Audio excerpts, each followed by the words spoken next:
Hey everybody, and welcome to Dear Mr. Potter. I'm Alistair Stevens. In this week's session, we delve into chapters 7, 8, and 9 of Harry Potter and the Goblet of Fire, surviving the Quidditch World Cup and the summoning thereafter of the Dark Mark, with a lot of world building and foreshadowing and exposition to keep us moving forwards through the pages of this increasingly complex and labyrinthine and immense book.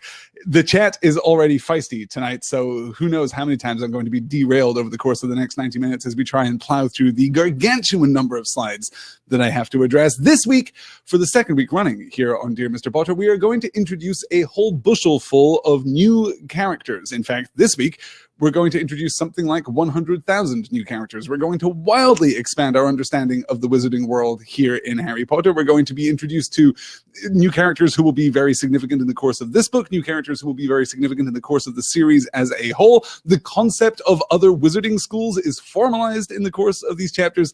We've got a lot to discuss. As I said, we're going to meet 100,000 new wizards in the context of the stadium that has been erected by 500 representatives, 500 officials from the Ministry of Magic, who have erected this new stadium out here in the wilds of the British countryside to host the Quidditch World Cup.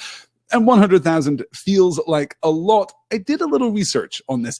The largest football stadium, the largest soccer stadium, excuse me for my transatlantic diversion there, the largest soccer stadium in the world is the Stadio Giuseppe Meazza in Milan, Italy, which holds a little over 80,000 spectators. There are 10 stadia listed on Wikipedia, an unimpeachable resource available to you all on the internet.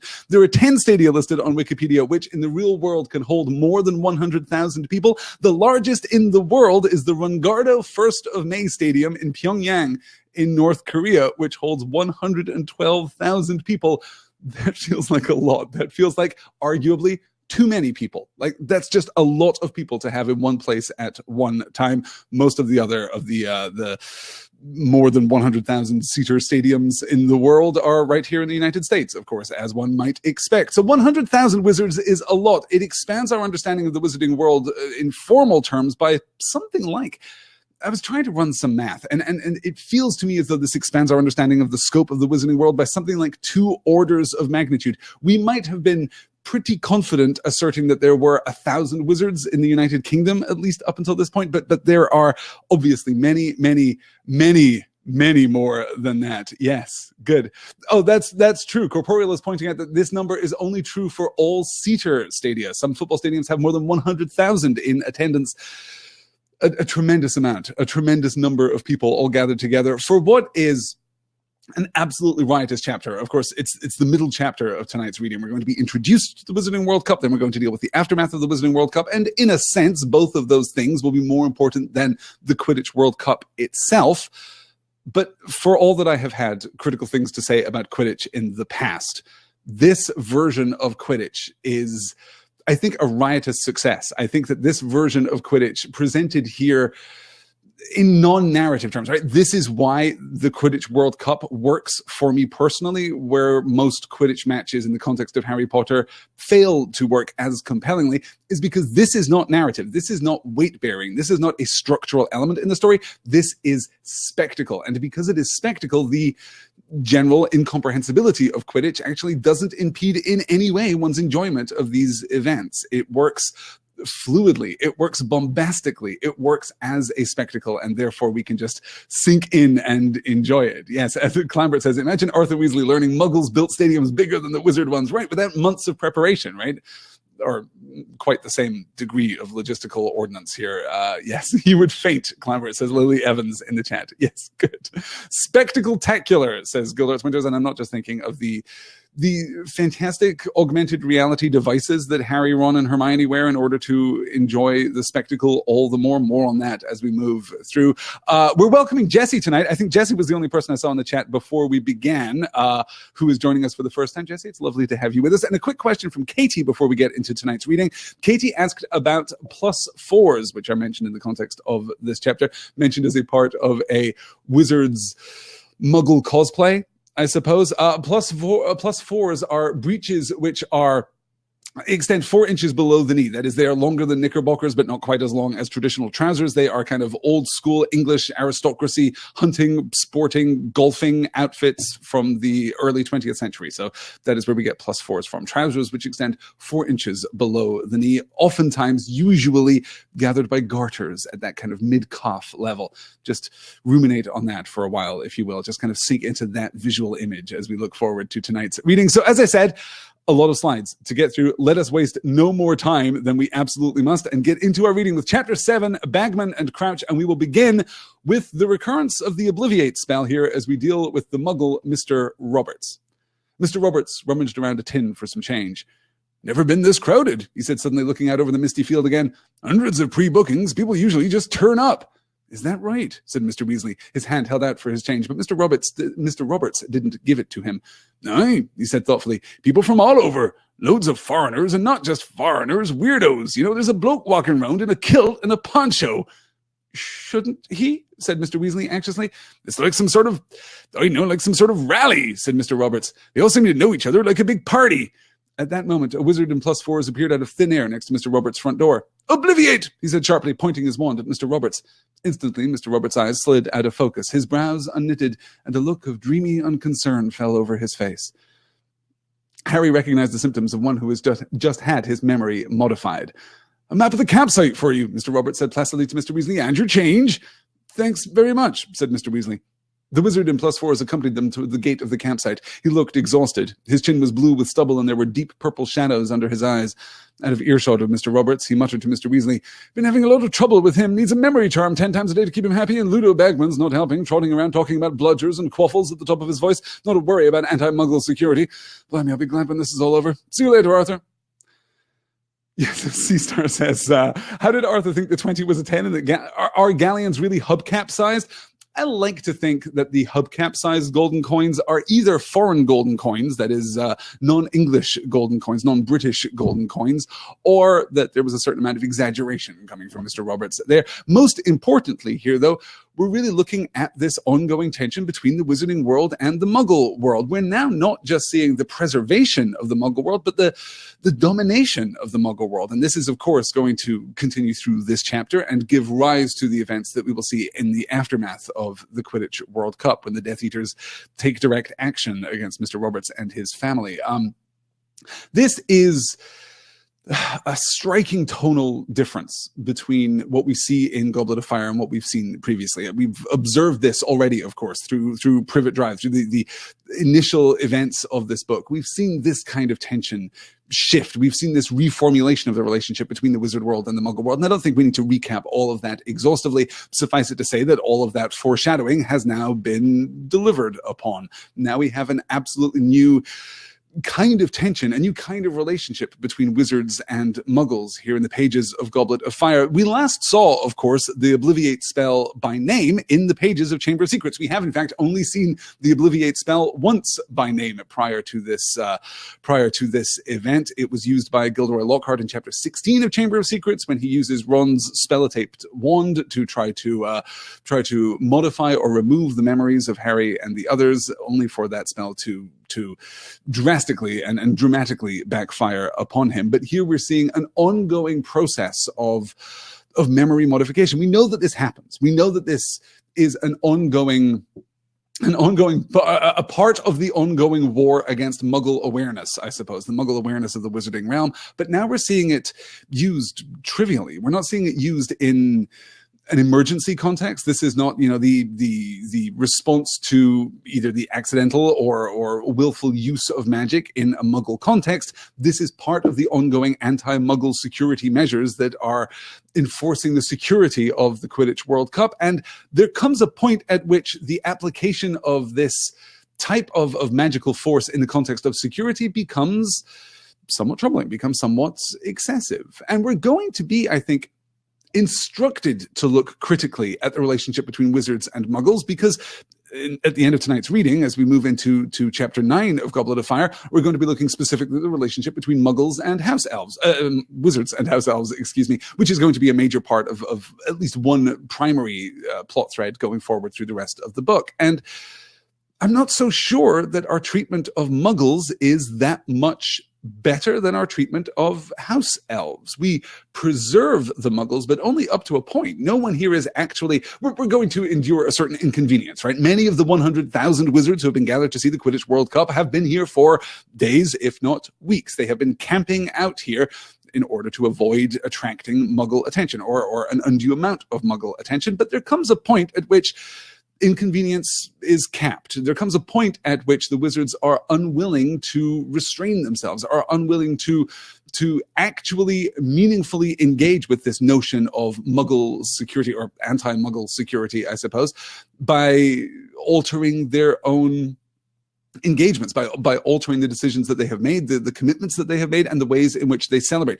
They have been unwilling. They have proven themselves unwilling to modify their own culture to accommodate muggle culture. They will logistically, practically, pragmatically accommodate muggle culture up to a point, but then there comes a point when there are just wizards wandering around casting Obliviate spells 10 times a day on innocent farmers, I suppose. That's probably what Mr. Rogers is, you know, that's Mr. Roberts, excuse me, not Mr. Rogers. That is probably, that's probably the kind of person that he is. He's a landowner, at least, giving out camping spots. But yeah, it is challenging. It is interesting, certainly, that our introduction to Mr. Roberts shows him as a shrewd and canny man, an insightful man, a man possessed of some degree of perspicacity. He is able to see through the standing illusion, the standing masquerade that prevents muggles from understanding the existence of the wizard realm.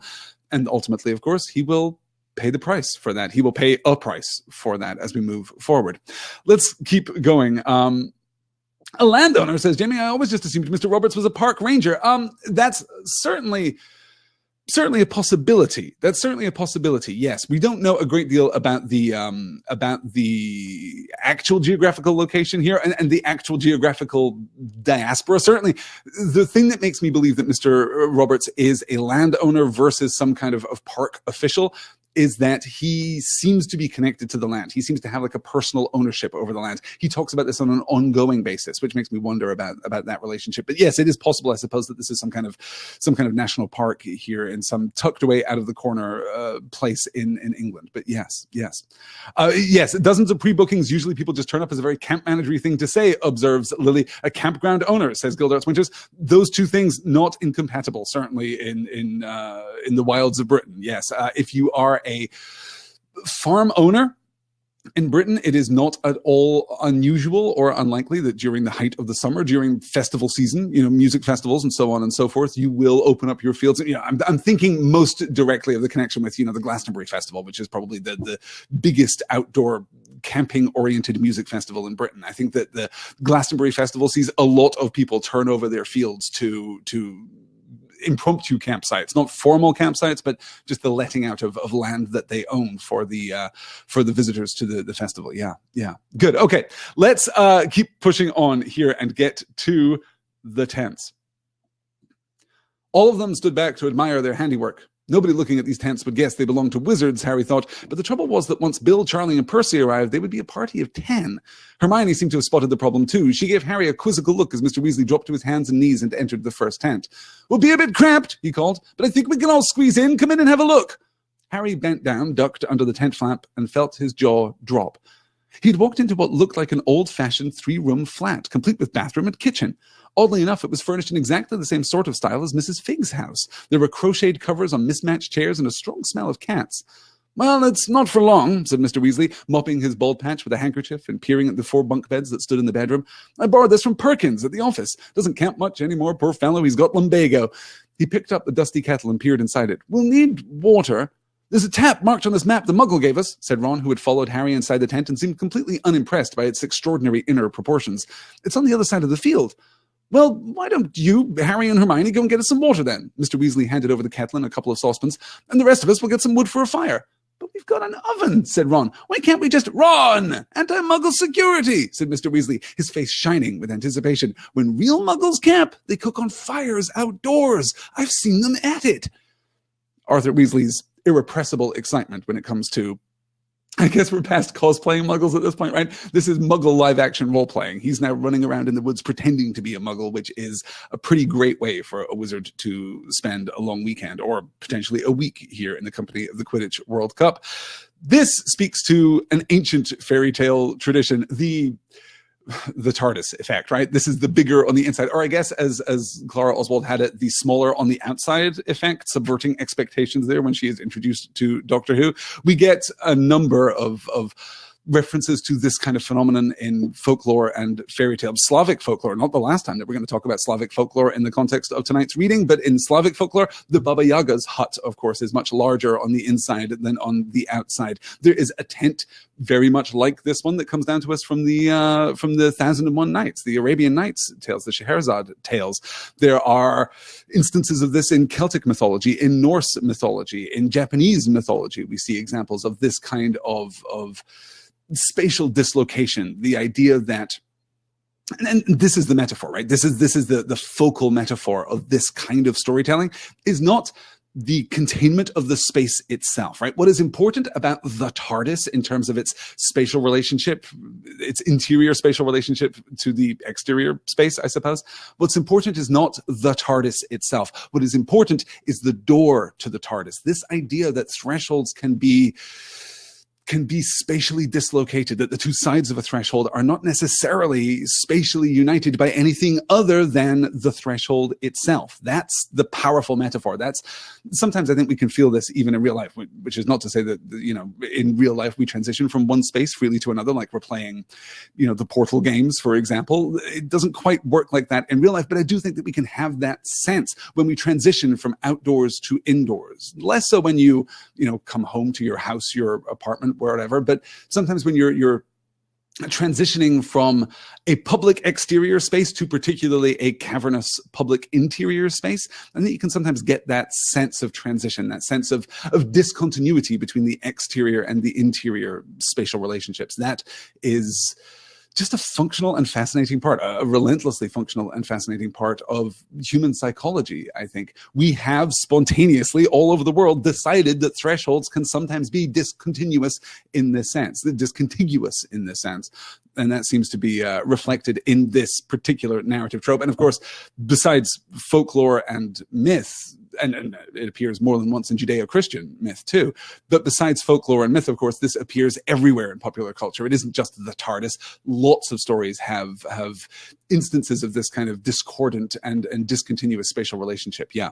Are we just talking about Doctor Who now? We're just really talking about Doctor Who a lot. And Angela's waiting for Ryan, excuse me, is waiting for me to use the word liminal. I'm not going to use the word liminal. We do not enter a liminal state here. The threshold is discontinuous in some sense, but is at least immediate. It is a zero depth threshold. The liminal state into which we enter is found between separated sides of a threshold, if you like. That is, to be contained within a liminal state, or a state of liminality, is to be contained and suspended within the threshold itself. Part of the beauty of these tents, part of the beauty of the TARDIS, and other examples of this trope, this convention, this narrative hook, this narrative metaphor, is that there is no suspended middle state. You know, you pass from one side to the other with an emphasis put on that stark discontinuity, right? It's less impressive if you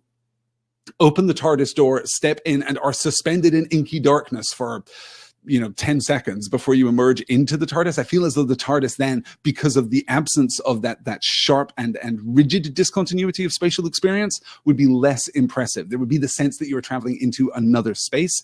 We remove that space, we remove that liminal pressure applied to each side of the threshold in order to exaggerate, in order to, in some sense, metaphorically exacerbate that discontinuity and the suspension of our own immediate naturalistic experience. That's certainly how I would read it.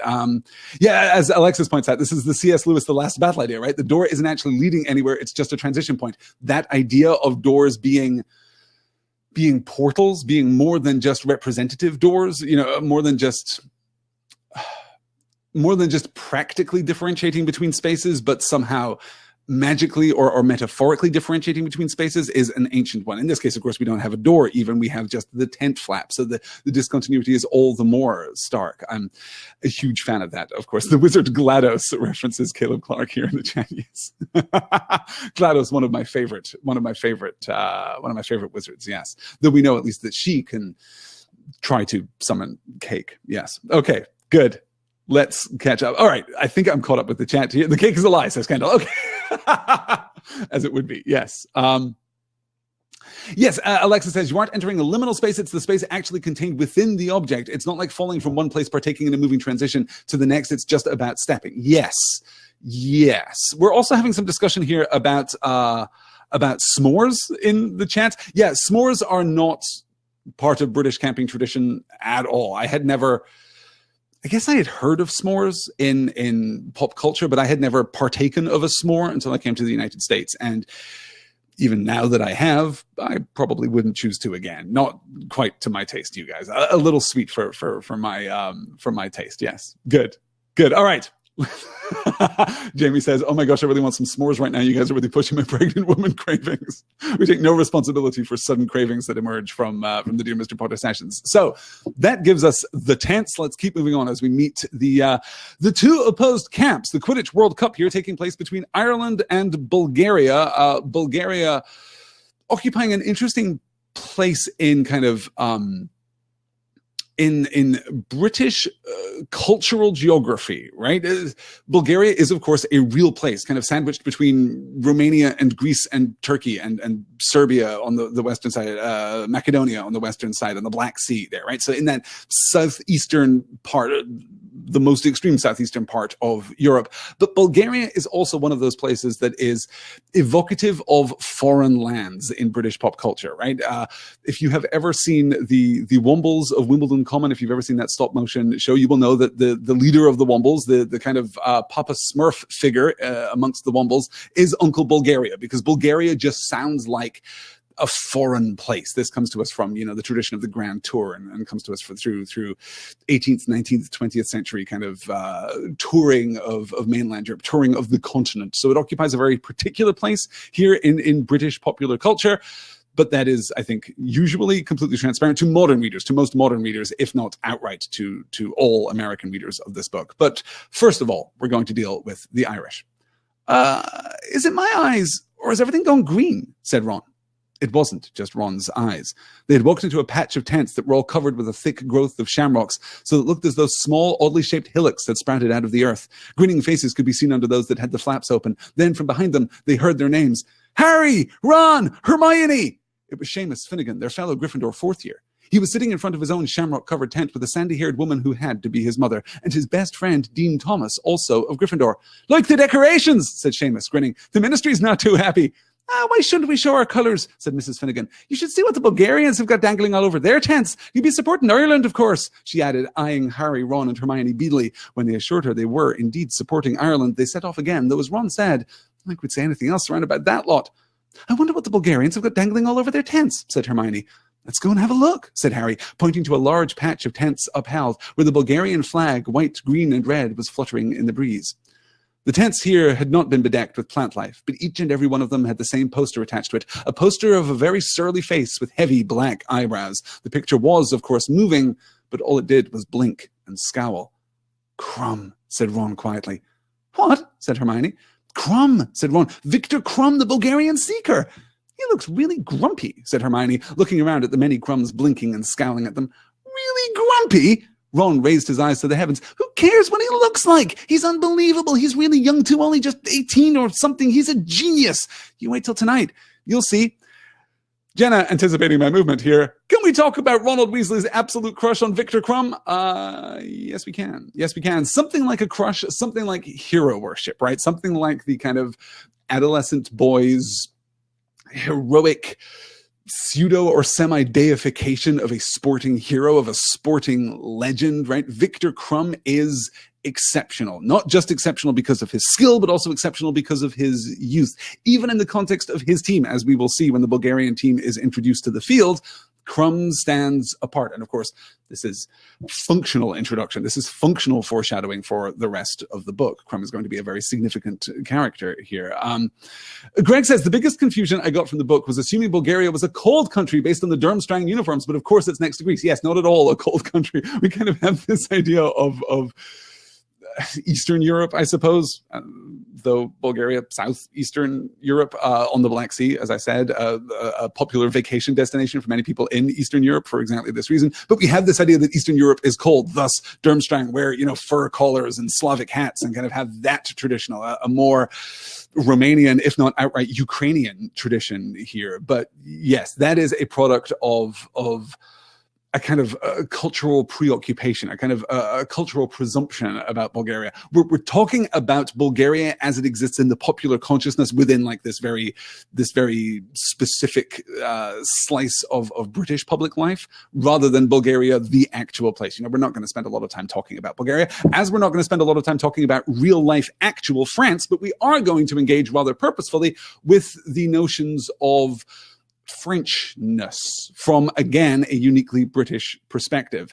This is still an adolescent coming-of-age tale, right? This isn't a true adult fantasy story for adults. This is preoccupied with those notions and kind of anchored in, rooted in, framed by, supported by, and certainly textured by those adolescent assumptions and pseudo-adolescent assumptions about foreigners, about other places. We're not really talking about France. We're not really talking about Bulgaria. We're not even really talking about Ireland, right? Ireland, shamrocks and leprechauns. That's all it is. That's maybe a little dismissive, but in the popular conception, in this heightened kind of operatic state in which we find ourselves, particularly with regard to, I want to be careful about this. I want to be careful how I frame this.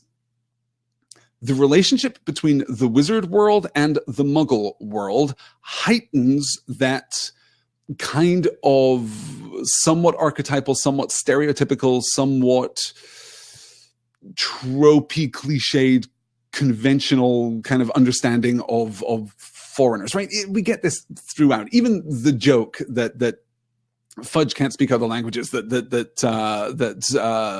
Ludo can't speak other languages. Even this idea that the Bulgarians have been able to speak English all along and they were playing along with the charade because it was funny. That's, even this goes back to our discussion last week, of course, about Percy's preoccupation with cauldron thickness. The idea that we must mandate an international standard for cauldron thickness, otherwise we'll be swamped by shoddy foreign imports. All of that has this very kind of reactionary, sadly, pre-Brexit and now more than ever post-Brexit commentary, this satire on British relations with the continent. And I'm just not sure that there's enough time. I'm not sure that I could pull enough slides to properly dive into the complexities of that relationship, because goodness knows it's a relationship that has been 1,000 years in the making and is bewildering even to those of us who grew up in that context. Yeah. Let me see as I try and catch up. The chat tonight is just fierce here. Eve says, I like the thing with Ron, and I think the thing with Ron and Crumb is also that he notices Hermione even when she doesn't even. Well, yes. I think that's that's absolutely true. Joseph chastising me. I think the whole chat has been way too dismissive of the genuine risk attended to thin bottom cauldrons. Perhaps, right? Maybe this is something that Percy is going to protect us from in the coming years. Yes, good. All right, the chat is hopping like mad, says Angela Lurie. No kidding. All right, so this gives us our introduction to the Irish team, to the Bulgarian team, to the kind of the questions of national pride, to the displays, the ostentatious displays of national pride that are associated with the Quidditch World Cup. I don't know if there is a similar kind of phenomenon here in the United States associated with international sporting events. I suppose the Olympics carry some kind of hint of that, but most major American sporting events are American-centric, right? You have the World Series of baseball. As many jokes have been made in the past, you have football, you have basketball. These are American sports played by Americans within the bounds of America. So I'm not sure that nationalism in its broadest sense is as applicable to those experiences within pop culture. But obviously in Britain, we have huge national interest invested in every single sporting event. If you go to Murrayfield to watch Scotland play rugby, then you'll see displays of outright let's be gentle, let's be kind and say patriotism rather than any more critical or dismissive word. But yes, you will see displays of patriotism which will surprise and potentially alarm you as we move forward. So this is also, of course, our reintroduction to some of our extended Hogwarts cast. We get Seamus and Dean here, and we're going to get a few more of those on the next slide as we continue to push on. Walking more slowly now because of the weight of the water, they made their way back through the campsite. Here and there, they saw more familiar faces, other Hogwarts students with their families. Oliver Wood, the old captain of Harry's house Quidditch team, who had just left Hogwarts, dragged Harry over to his parents' tent to introduce him and told him excitedly that he'd just been signed to the Puddlemere United Reserve team.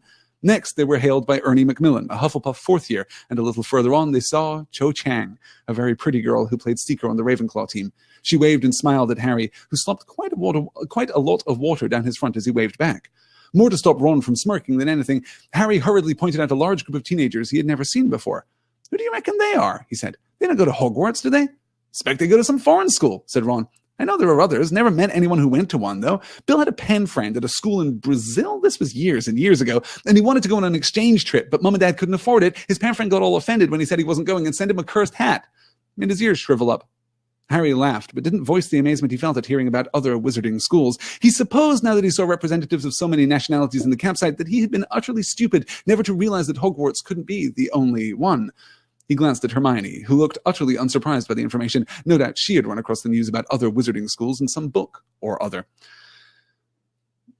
I'm generally skeptical of attributing too much of the narrative voice of the Harry Potter novels to J.K. Rowling personally. I actually think J.K. Rowling does a masterful job of preserving the narrative voice of the Harry Potter novels. That is to say that the narrative presence, what we might call in a book with a stronger identifiable voice, the narrator, is actually pretty consistent and pretty distinct and fairly separate from her own natural voice. But I can't help but feel a slightly defensive retcon intrusion here in that last paragraph. He supposed, now he saw representatives of so many nationalities at the campsite, that he had been utterly stupid never to realize that Hogwarts couldn't be the only one. Well, of course there are other wizard schools. Sure, okay, we're 4 books in. Sure, admittedly, we're, 300,000 words into the Harry Potter series right now. Okay, but of course, there are other wizarding schools. Harry must have been stupid not to realize that, and Hermione, smart as she is, learned as she is, well-read as she is, has, of course,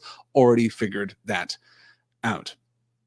We see, too, the preoccupation here with Quidditch. Oliver Wood has graduated from Hogwarts and is just thrilled that he has been signed to the Puddlemere United Reserve team.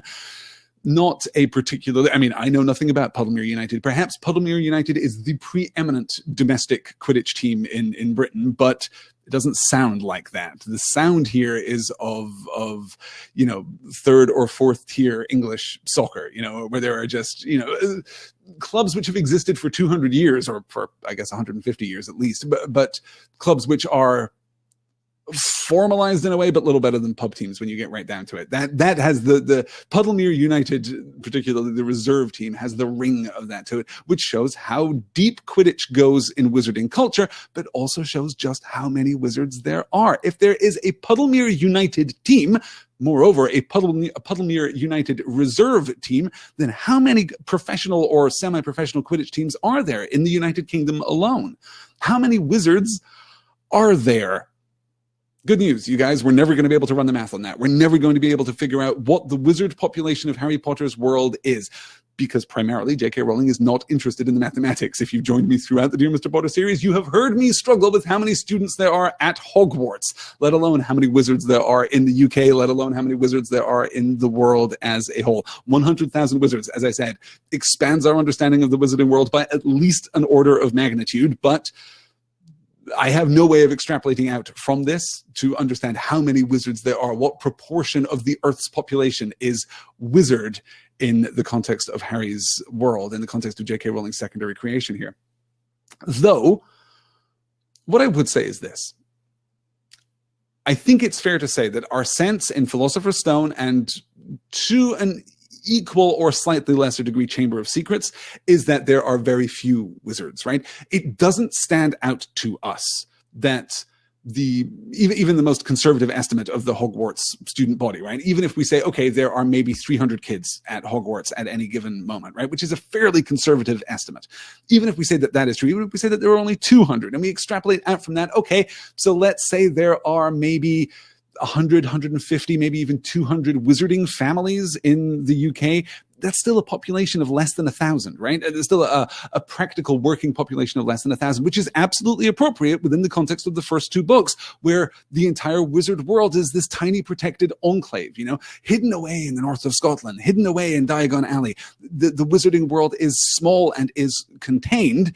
Part of the reversal that we saw, first of all, in Prisoner of Azkaban, that has now been codified, actualized, exaggerated here in the pages of Goblet of Fire. Part of that inversion of that wizard-muggle relationship is the expansion of the wizarding world, as we discussed at length last week. Not just around the muggle world, but around and beneath the muggle world. Now the muggle world is not the foundation. You know, the wizard world is not supernatural in the sense that it exists above the muggle world. It now encompasses the muggle world, which suggests to me that, in fact, if I was told with absolute authority, not from J.K. Rowling's pen over on Pottermore.com or in a newspaper article, but in textual evidence, if there's some paragraph that I've forgotten in Deathly Hallows where it says, oh, just by the way, there are 3.5 billion wizards in the world, that would not seem inappropriate to me. That would not seem preposterous to me. I could easily imagine that 50, 55, 60% of the world's population are wizards, just based on the interaction between the wizard community and the muggle community at this point. Yeah. Okay, let's, 40 minutes in. Let's keep going. We've still got lots and lots and lots of slides. And now it is time for us to meet the first of two major characters introduced in this chapter. It's time to meet Ludo Bagman. Ludo Bagman was easily the most noticeable person Harry had seen so far, even including old Archie in his flowered nightdress. He was wearing long Quidditch robes and thick horizontal stripes of bright yellow and black. An enormous picture of a wasp was splashed across his chest. He had the look of a powerfully built man gone slightly to seed. The robes were stretched tightly across a large belly he surely had not had in the days when he played Quidditch for England. His nose was squashed, probably broken by a stray bludger, Harry thought, but his round blue eyes, short blonde hair, and rosé complexion made him look like a very overgrown schoolboy. "Ahoy there!" Bagman called happily. He was walking as though he had springs attached to the balls of his feet and was plainly in a state of wild excitement. "Arthur, old man!" he puffed as he reached the campfire. "What a day, eh? What a day! Could we have asked for more perfect weather? A cloudless night coming, hardly a hiccup in the arrangements. Not much for me to do."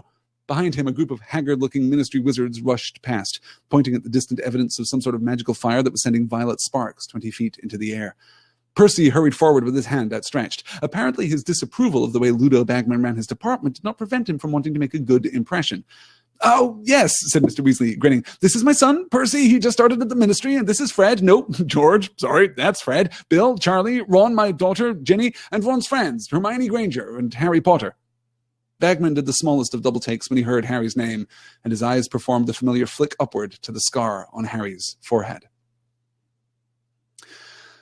I wonder to what degree Arthur intentionally introduces Harry last. I wonder to what degree he is conscious of his introductory formula here. Here are my kids by name, all of them in order. Here you are, the Weasley clan here assembled for your inspection. This is Ron's friend Hermione. Oh, and this is Harry Potter. This is consistent now. We've had this a few times, and every time it's been emphasized with this spark of recognition. Of course, we had this with Amos Diggory in the last chapter in last week's reading, and now here again with Ludo Bagman. I just saw here, as I can scroll back, someone had a question about, yes, it don't connect, says, I can't help but feel that Ludo's name is similar to ludicrous intentionally. Ludo is related, of course, to games and play. It is Latin for I play, right? Which gives us the name of, does that exist in America? The board game Ludo, the children's board game Ludo, does that exist here? I'm not at all sure that it does. I'm not at all sure that I've ever seen that in an American context, but certainly there is a child's British board game called Ludo. Yes, the name coming from I Play. It's a pun on his engagement here with the Ministry of Sports and Recreational Activities, or the Sports and Games, or whatever their name is. I never remember all of the deliberately obscure and arcane and labyrinthine names for the various ministry departments and all of those things. And yes, as C-Star points out, according to one fan, this is actually a legitimate interpretation. Yes, a bagman is an agent who collects or distributes the proceeds of illicit activities. Yes, a bagman is the person who holds the pot for illicit gambling, yes, and oftentimes is synonymous with the person conducting the illicit gambling. Thus, Ludo Bagman, I was going to say a very well-named character, but a surprisingly precisely named character might be a better way of putting it. J.K. Rowling doesn't normally, though her names are always evocative, right? Though her names are oftentimes on point and oftentimes contain some kind of pun or some kind of veiled reference, Ludo Bagman is very specific. Ludo Bagman is more of an outright satirical name than we usually expect from J.K. Rowling at this point. Yes. Good. Okay. Wolf McWolf says Heroes and Bards, correcting me entirely. Yes, okay. Nikki also calling out Remus Lupin. You know what? I take it back. You're absolutely right. Ludo Bagman, his name inscrutable to us all compared to good old Remus Lupin. Absolutely fair. Yes. All right. Excellent. All right. So this is our introduction to Ludo. Here we see this kind of this former sportsman now gone into politics, again, common and recognizable kind of political figure, kind of low-key celebrity political figure of a sort that we're all familiar with in the modern world, of course. But here we get his natural enthusiasm, this boyish charm, this irrepressibility, though he does immediately take bets from Fred and George Weasley. So who can say for sure where his good intentions are anchored there? And we do get, of course, again, this recognition of Harry. Bagman did the smallest of double takes when he heard Harry's names, and his eyes performed the familiar flick upward to the scar on Harry's forehead.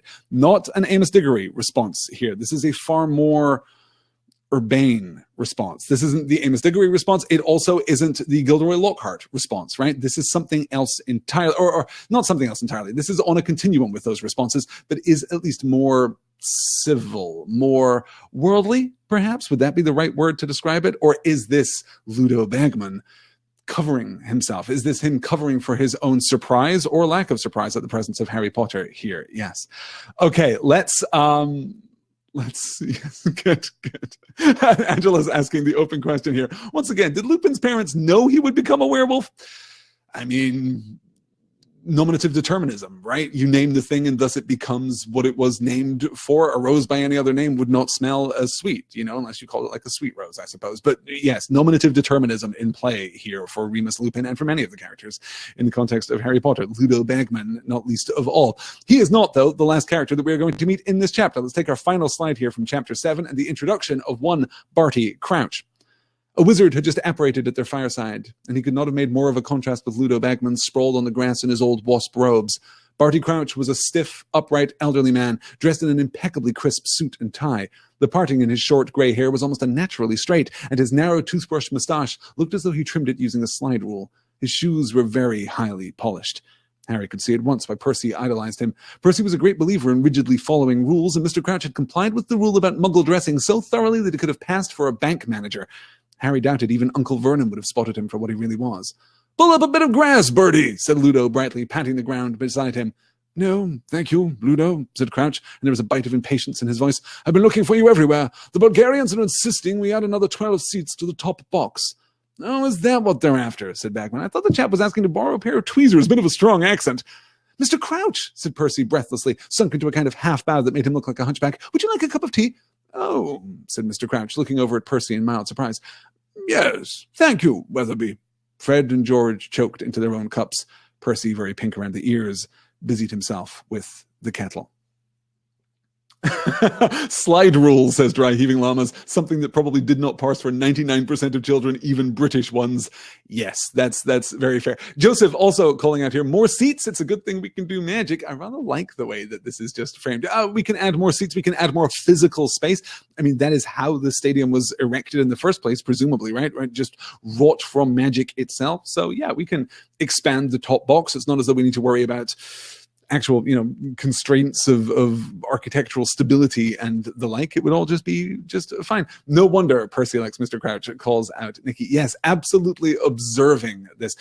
And Actual Mia hitting a wonderful point here in the Crowdcast chat. Are there any characters in the Harry Potter world that are well-dressed / tidily dressed people who are morally good? Well, okay, not to tip our hand too much here with Barty Crouch Sr.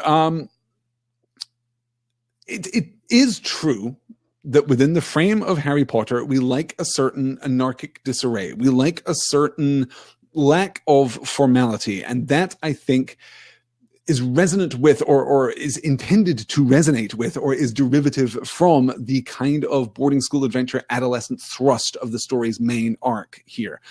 We are suspicious of people who dress in too formal a fashion because people who dress in too formal a fashion are following the rules. And the rules, particularly those rules concerned with civility and order and courtesy and the right way of doing things, rules that are not actually literally, pressing and applicable at all times, those rules are meant to be challenged, if not outright broken. I suppose the best possible functional contrast to this, right? If we are suspicious of people who are impeccably dressed and we celebrate people who are not, at the far side of that spectrum is our fating, the narrative fating of Fred and George Weasley, right? And their outright anarchistic trickster, Loki-esque behavior. That I think is the furthest kind of counterproof of that theorem. But yes, I think that you're entirely right, Mia. I think that we are cued to be suspicious of people who dress too formally, of people who follow the rules a little too well, whether that is Percy or Mr. Yes. Good. Okay. I see. We changed Mia's name. I got it. Joseph is taking credit for me calling Mia actual Mia.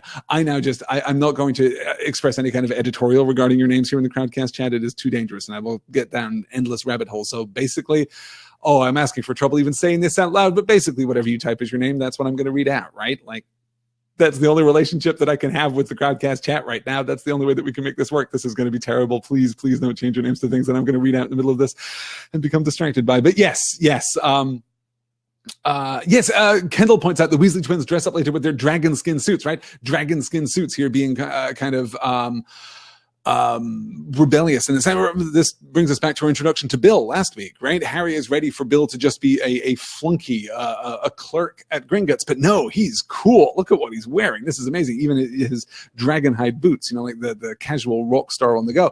And Heroes and Bards is asking, what about McGonagall? Well, McGonagall is not, I suppose, or isn't explicitly presented as being in service to the rules, isn't following the rules too strictly. McGonagall has her own sense, and McGonagall dresses as McGonagall dresses, as all of the professors do, I suppose. I'm not even sure that there is like a faculty dress code at Hogwarts. I'm not sure quite how that works, but yes, certainly McGonagall, strict and prim, yes, but not in observance to anything other than herself. That might be the distinction there. And I'm also not sure that we don't just redeem McGonagall in other ways through her humanity, through her express willingness to bend and outright break the rules too. Good. All right. I have unleashed a nightmare here in the Crowdcast chat. You all are wonderful and I adore you. Okay, let's get into chapter 8. Okay, before we get into chapter 8, a quick word on the Quidditch World Cup. I mentioned this right at the top of tonight's show, but I think the Quidditch World Cup works beautifully. I think it is spectacular. I think it is dynamic. I think it is engaging. It is riotously incomprehensible, and that's completely okay. I haven't pulled any slides from the Quidditch World Cup, you guys, because there's just not enough narrative substance there. The only thing that we get out of the Quidditch World Cup, the actual play on the field, is the introduction, not even the introduction, but the kind of the exploration, the functional introduction of Victor Crumb, if you like. So we're going to just put a giant pin in him. We'll come back to him later in the book, in next week's reading, in fact, and then we'll move forward from there. There are, though, quite a few interesting things that happen in the context of the Quidditch World Cup that are not directly related to the Quidditch World Cup, and we begin in the top box with our introduction to the second house elf that we will meet in the context of Harry Potter. "Dobby?" said Harry incredulously. The tiny creature looked up and stretched its fingers, revealing enormous brown eyes and a nose the exact size and shape of a large tomato. It wasn't Dobby. It was, however, unmistakably a house elf, as Harry's friend Dobby had been. Harry had set Dobby free from his old owners, the Malfoy family. "Did Sir just call me Dobby?" squeaked the elf curiously from between its fingers. Its voice was higher even than Dobby's had been, a teeny quivering squeak of a voice, and Harry suspected, though it was very hard to tell with a house elf, that this one might just be female. Ron and Hermione spun around in their seats to look. They had heard a lot about Dobby from Harry. Though they had heard a lot about Dobby from Harry, they had never actually met him. Even Mr. Weasley looked around in interest. "Sorry," Harry told the elf. "I just thought you were someone I knew." But I knows Dobby too, sir, squeaked the elf. She was shielding her face as though blinded by light, though the top box was not brightly lit. My name is Winky, sir, and you, sir? Her dark brown eyes widened to the size of side plates as they rested upon Harry's scar. You is surely Harry Potter! Yeah, I am, said Harry. But Dobby talks of you all the time, sir, she said, lowering her hands very slightly and looking awestruck. How is he? Said Harry. How's freedom suiting him? Oh, sir, said Winky, shaking her head. Oh, sir, meaning no disrespect, sir, but I is not sure you did Dobby a favour, sir, when you was setting him free. Why? Said Harry, taken aback. What's wrong with him? Freedom is going to Dobby's head, sir, said Winky sadly. Ideas above his station, sir. Can't get another position, sir. Why not? Said Harry. Winky lowered her voice by a half octave and whispered, He is wanting paying for his work, sir. Scandalous idea that house elves should be paid for their work. Again, this is another functional introduction. This introduction to Dobby, not Dobby, Dobby adjacent, Dobby 2, Electric Boogaloo. We're going to be dealing with Winky when we move into the next chapter and then dealing thereafter with the plight of house elves. House elves are complicated, and I almost don't even want to broach this subject. I almost don't want to venture into this entire nest of venomous serpents at this point, for fear of insufficient data, I suppose, right? What I want to do is accumulate more evidence about house elves. What I want to do is be able to point to the text and say, but this, when it comes to house elves. But I'm not sure that we're ever going to reach a definitive point where that is possible. House elves were, Dobby was, back in the context of Chamber of Secrets, a very powerful folkloric and fairy tale element that was brought into the Harry Potter world, right? He was an outright magical element brought in to serve a narrative purpose. And in the expansion of the wizarding world, certain things create uncomfortable tensions, right? We've got the existence of the goblins, of course. We've got the existence of the gnomes at the Burrow, which is perhaps the most analogous kind of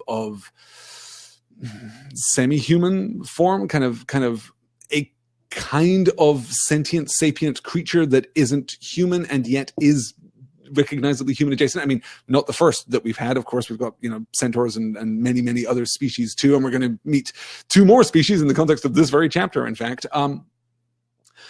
House elves sit uncomfortably for me within the frame of Harry Potter because they always feel to me to be an underdeveloped idea, right? Thematically, metaphorically, house elves work really rather beautifully. And I think that house elves in the context of Chamber of Secrets, Dobby in the context of Chamber of Secrets, works really rather well. The problem is that now that we've expanded the wizarding world and we have made the wizarding world more naturalistic, that is to say that it isn't just about feasts in the Great Hall and wand duels by midnight and all of these like huge signifiers of intent and portent, right?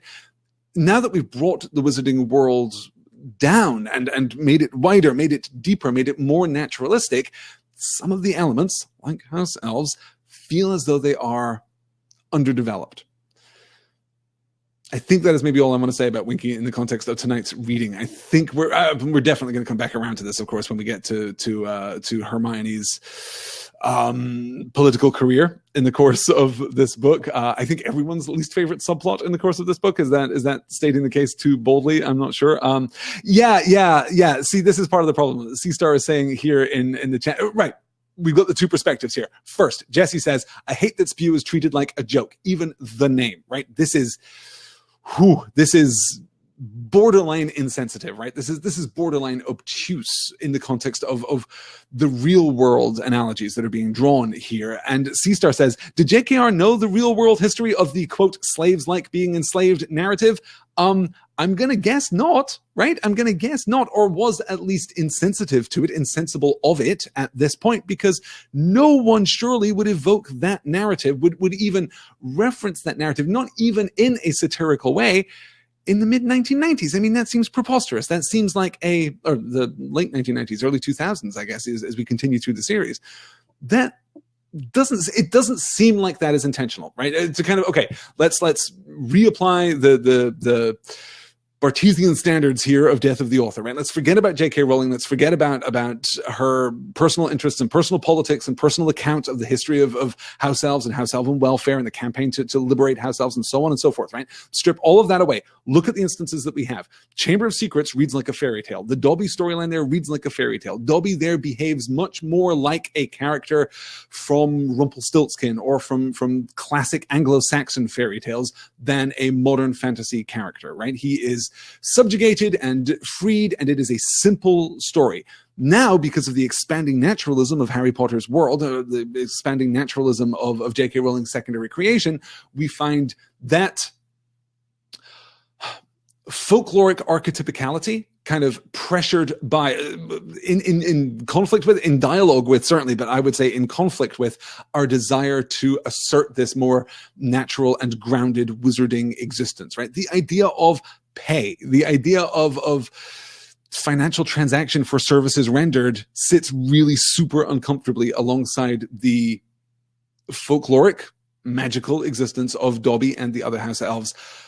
With all of that said, let's just kind of shroud that for now. We're not even putting a pin in that. We're just covering it with a tablecloth, and we will come back to it. We're going to have plenty of opportunity to return to it. Suffice it to say for now that the dialogue, not in the sense of attributed dialogue, not in the sense of, words on the page, but the dialogue in the sense of the discourse surrounding questions of slavery and servitude throughout Goblet of Fire is charitably incomplete.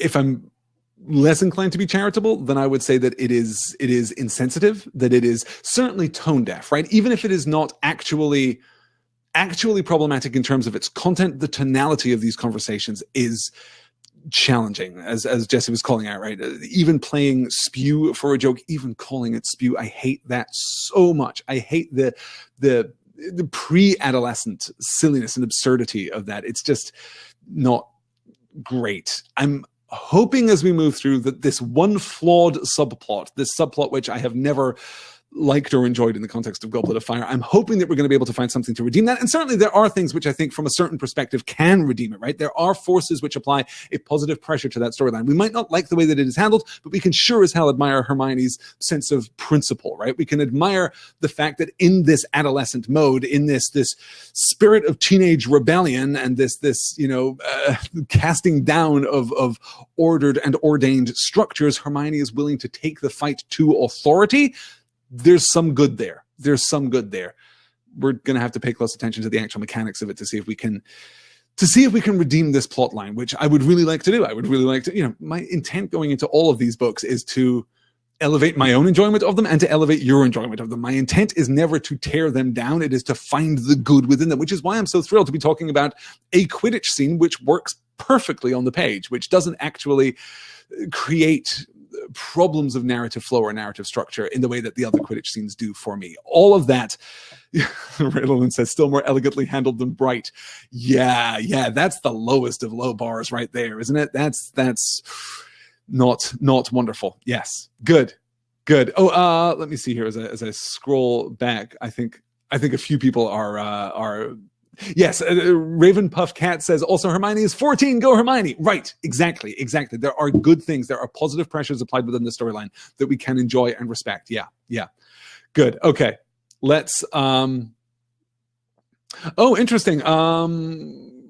Yeah, Melissa's linking out here to a. Oh, I can't get that to load now for some reason. That's terrible.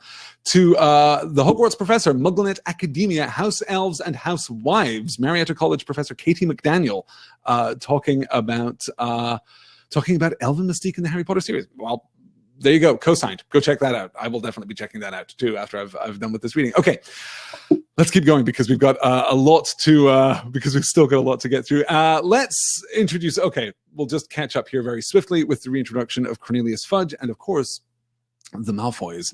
The box filled gradually around them over the next half hour. Mr. Weasley kept shaking hands with people who were obviously very important wizards. Percy jumped to his feet so often that it looked as though he were trying to sit on a hedgehog. When Cornelius Fudge, the Minister of Magic himself, arrived, Percy bowed so low that his glasses fell off and shattered.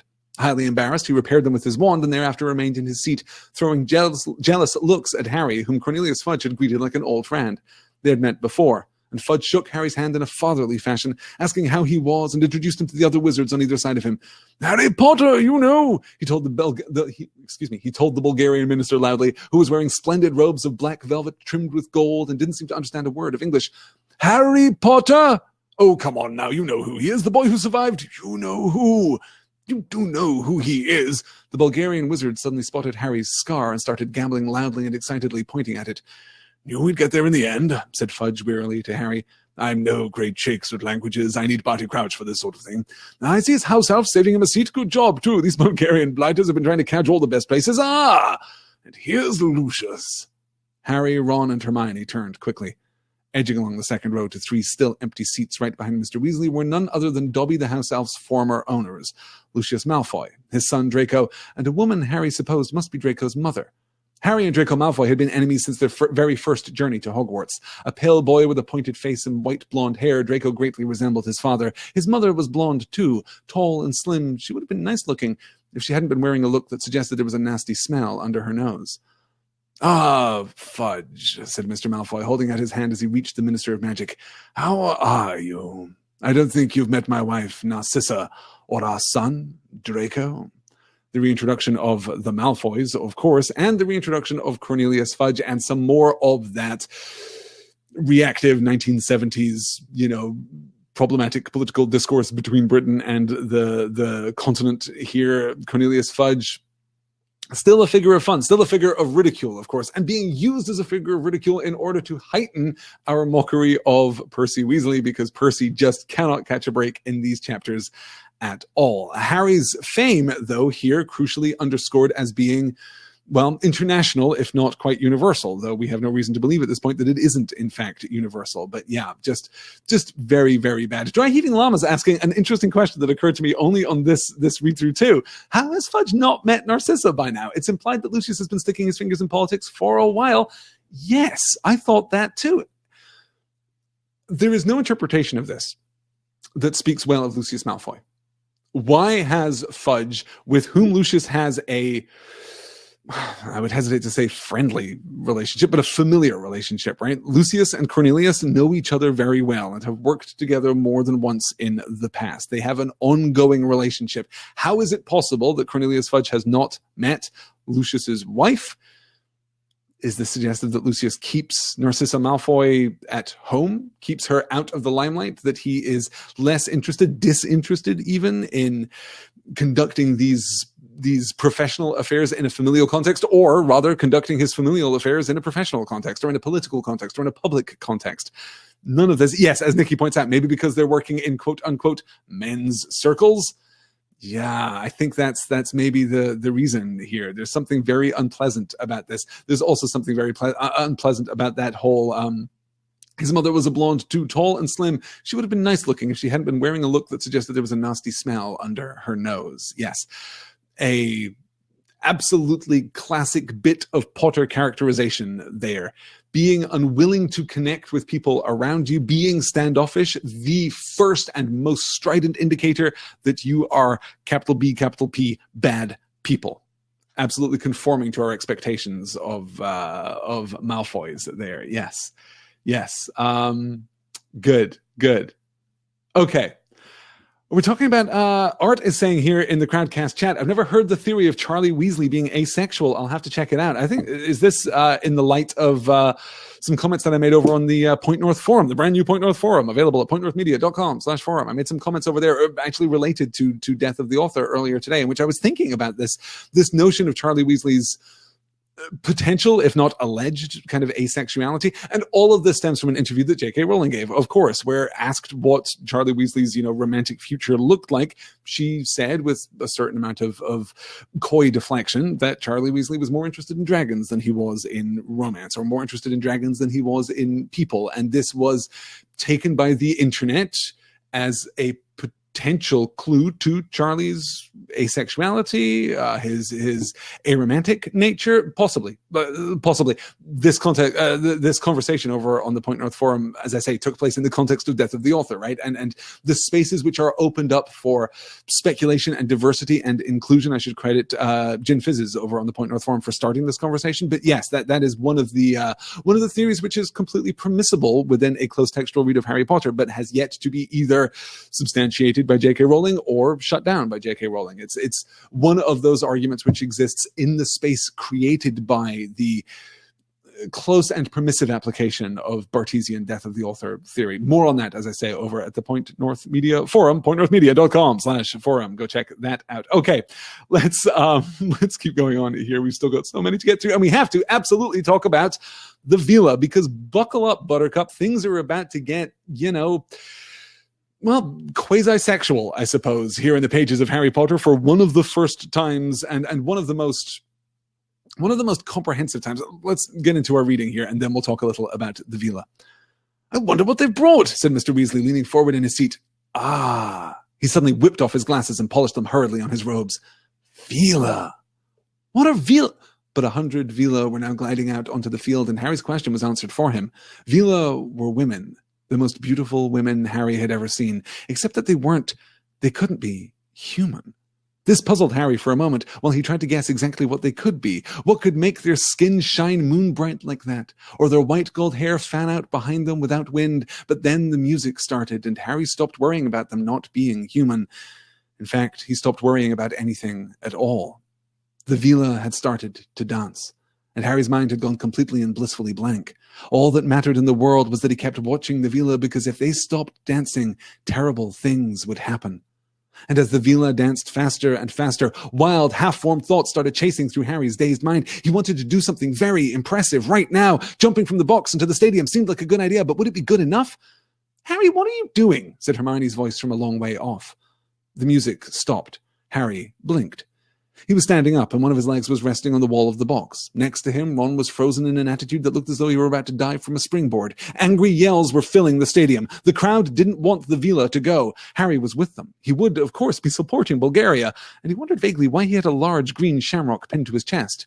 Ron, meanwhile, was absent-mindedly shredding the shamrocks on his hat. Mr. Weasley, smiling slightly, leaned over to Ron and tugged the hat out of his hands. First off, Vela.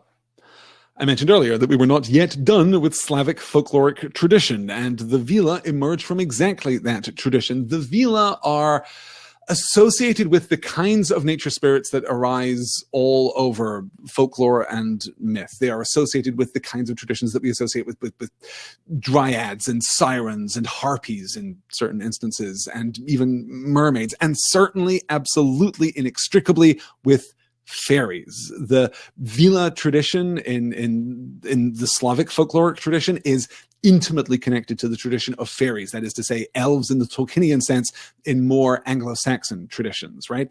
That is a clear point of comparison, and we see certain connections here even in the physical description. He tried to guess exactly what they could be, what could make their skin shine moon bright like that, or their white gold hair fan out behind them without wind. These could be Tolkien elves, male or female, come to that. But they're not male or female. They're just female. They're just women, inhumanly beautiful, inhumanly attractive, inhumanly enchanting, inhumanly compelling women. And there are some problematic gender dynamics at play here. Not least of all because these women, we'll call them women, these Vela, have been chosen by the Bulgarian international Quidditch team to represent their country. Now, let's be as generous as we can possibly be and assume that they are, professional dancers. They are the Vela version of professional dancers. This is the Bulgarian international cheerleading squad, right? These Vela are all very well taken care of, not in a very well taken care of. They are well compensated for their performance skills. Let's put it that way, right? These are professional Vela here accompanying the Bulgarian Quidditch team. Even if that is true, and we take the most generous interpretation possible, the fact that they appeal expressly to men is somewhat problematic when we're talking about gender diversity in the world of Harry Potter. And we know that they appeal explicitly to I guess not necessarily to men, but to those people who are attracted to women, those people who are attracted to people who present as feminine, as the Vela do in an almost, in an almost, capital O orthodox sense, right? The Vela present as female, and people who are attracted to women are attracted to Vela exclusively. And that is problematic. And we know that this is true because of the way that Hermione's voice punctuates and penetrates and punctures Harry's, rapturous idyll here. "Harry, what are you doing?" said Hermione's voice from a long way off. The music stopped. Harry blinked. Note that he is not pulled back by Hermione's voice. He is pulled back by the music stopping. And thank goodness that it did, or who knows what he and Ron would have done next. They are absolutely enchanted. They are absolutely under the spell of the Vela. And this is another example to kind of tie back to that house elf discussion from earlier. For me, the Vela are another example of a fairy tale element which would work perfectly if Harry Potter were still a fairy tale. If Harry Potter could still engage in a metaphorical discourse with those ideas and those conventions without framing everything in this new and naturalistic sense. The Vela are exotic and are evocative and are kind of lyrically metaphorical in the folklore tradition, right? In that fairy tale sense. They are much less so when we think about, as we have been thinking about now for 2.5 chapters, the logistics of the Quidditch World Cup. 500 Ministry of Magic officials have erected the stadium in the middle of nowhere so that 100,000 wizards over the course of 2 weeks can apparate and portkey and travel by mundane muggle means to see the Quidditch World Cup. How were the Vela shipped in here? How did they get here? These 100 supernaturally beautiful, supernaturally attractive women.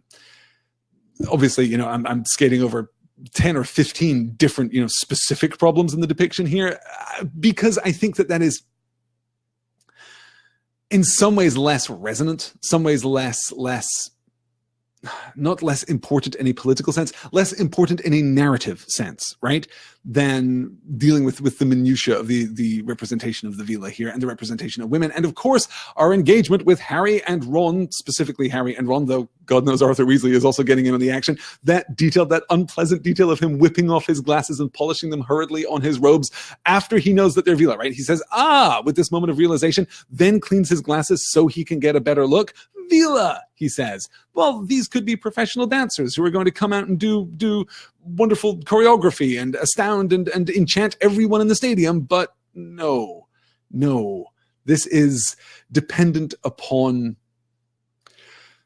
a conventional kind of beauty magic, a conventional kind of fairy enchantment, which is, a little problematic when everything is pulled down here. So many great comments here in the chat. Mitchell Radspinner says, is there anything to say about how we see them through the lens of 2 teen boys? Well, yes. Okay, yes, there is. We bracket this with the experience of Arthur Weasley, right?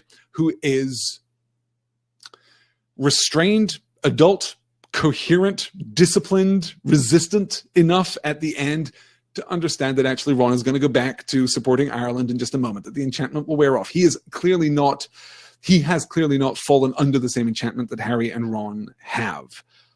But we also get that beat with him polishing his glasses so that he can get a better look at the Vela, who are, it would seem, nothing but magically beautiful. It's not great. It's not great. And it speaks to a perspective on adolescent male sexuality, whether the males in question are adolescent or not. And that, I think, is actually going to be part of an ongoing conversation that we can have, less so in the frame of this book. Well, not in the frame of this book, right? We're going to be able to engage with issues of rising sexuality in the context of this book, but later in the series we're going to get some opportunities to dive deep into that. We're really going to be framing it in terms of juvenile relationship drama in the context of Goblet of Fire. But yes, later in the series we're going to, and only ever peripherally, right? We're only ever going to hold this at arm's length here. We're only ever going to engage with this in the most chaste and appropriate and accessible of fashions, right? We're never going to delve deep into Harry's blossoming sexuality or any of the other characters, come to that. But this is an instance where what is left unchallenged and what is left unsaid speaks volumes. Let's maybe leave it at that. We'll be able to pull this back. I do want to call out some of these questions here in the I do want to call out some of the questions here in the chat. Katie asks, left on their own, would Ron or Harry have actually jumped? The music stops at a very important point. And I wonder to what degree the Vela are familiar enough with their own, or in control enough of their own enchantment, that they can draw people to a given point and then stop. That has to be enforced magically somehow, right? There has to be an awareness and a reciprocity there. But I'm just not sure. I'm not sure at all quite how that works. And of course, we're going to get, I don't think I pulled it as a slide, but we will get another beat with the Vela later. Yes. Good. Okay. Let me see. As I try to continue yes, Heroes and Bards, encapsulating it perfectly, as you so often do, Heroes and Bards. There is all sorts of problems with it, though, because of the questions it raises about consent and the way it portrays the male gaze and perceived female effect on male sexuality. Right. Exactly right. These women are making me feel this way. If Harry and Ron had jumped, right? If something had gone wrong and Harry, the boy who lived, had launched himself from the top box and plummeted, I don't know what, he's above the Quidditch hoops, well above them, I guess, and above the advertising hoarding blackboard on the opposite side. So he's probably, I mean, at least 200 feet in the air, if not higher. I don't remember if we get like a specific measure. But if he had launched himself from the top box and fallen to the field and died, the context here is very clear. Oh, poor guy, he was enchanted by the Vela and fell to his death.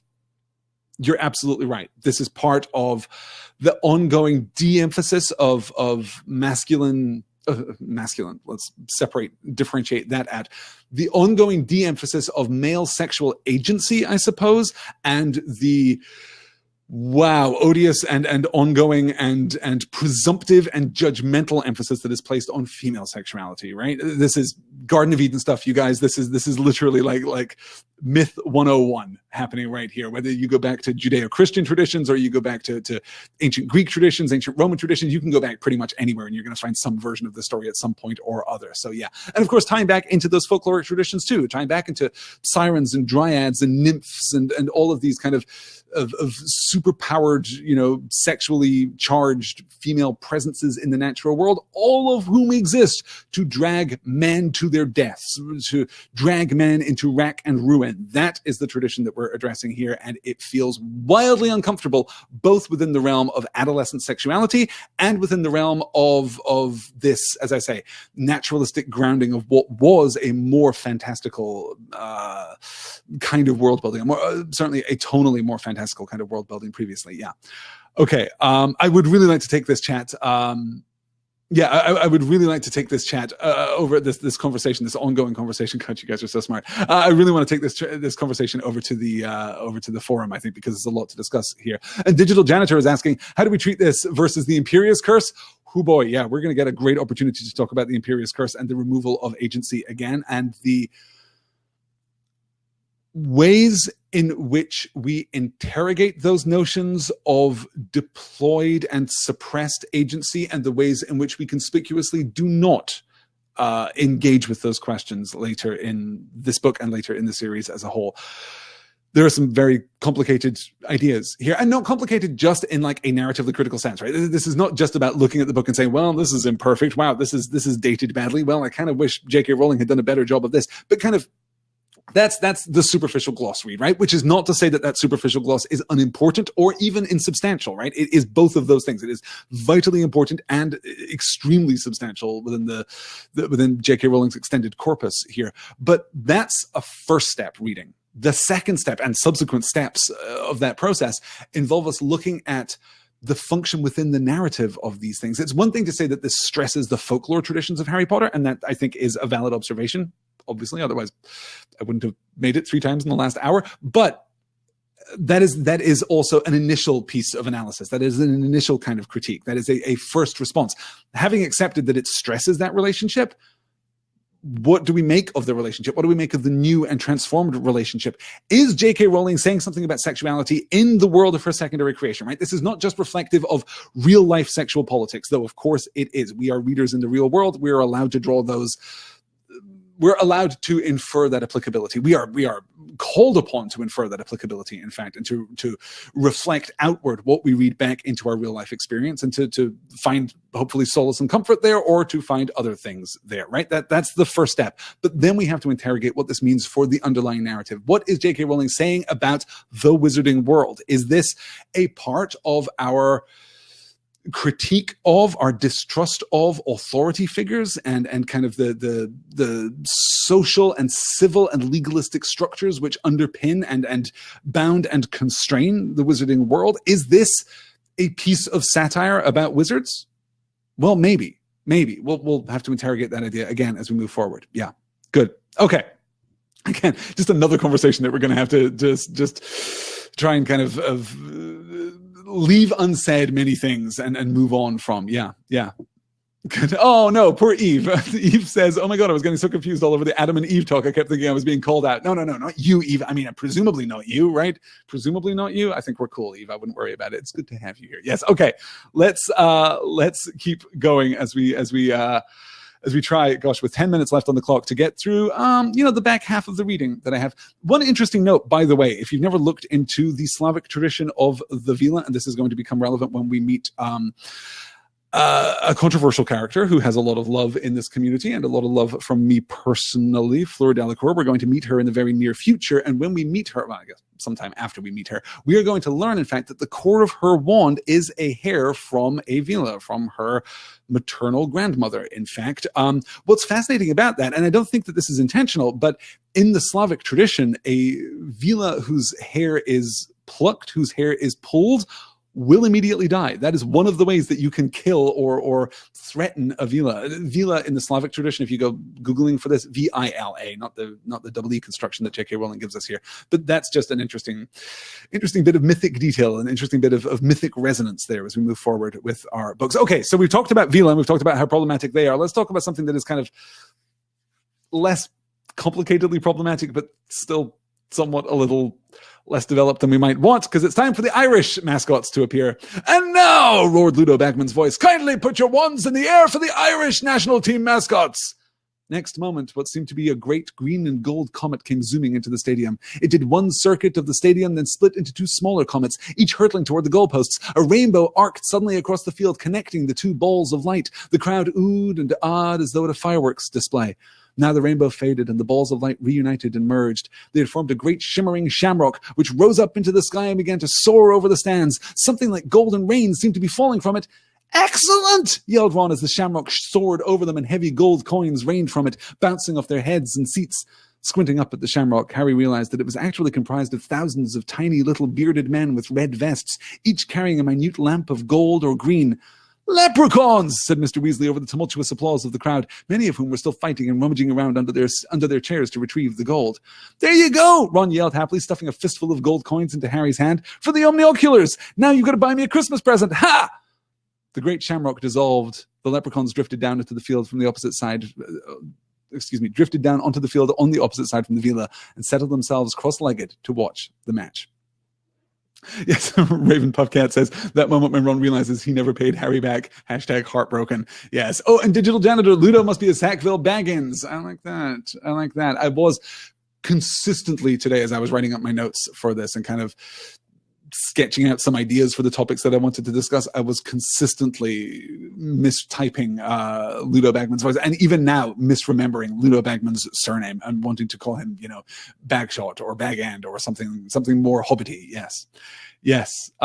Oh, Becca says, can we have a moment of silence for the vision of leprechauns from American Gods? This is not that, and I miss that. Yes. Isn't that right? Isn't that true? A moment for Matt Sweeney. You know what? I have just a sip of wine here. Let's have a prayer for Matt Sweeney, if you will. I'm very much looking forward to the second season of American Gods. I don't know if I'm going to be podcasting about it because my schedule is so full with other things. But it is possible that I will continue Storms on the Way for the second season of American Gods. I'm very much looking forward to that. Matt Sweeney, the breakout hit. If you haven't seen American Gods, and I don't give it an unqualified recommendation, but if you're interested in the ways in which Harry Potter kind of opens up a discourse about, let me compress that thought because I really am running short on time. If you are interested in the magical realist discourse presented by Harry Potter, go check out American Gods. It has a lot to say on that very subject and is inconsistently, at least, wildly good. Yeah, good.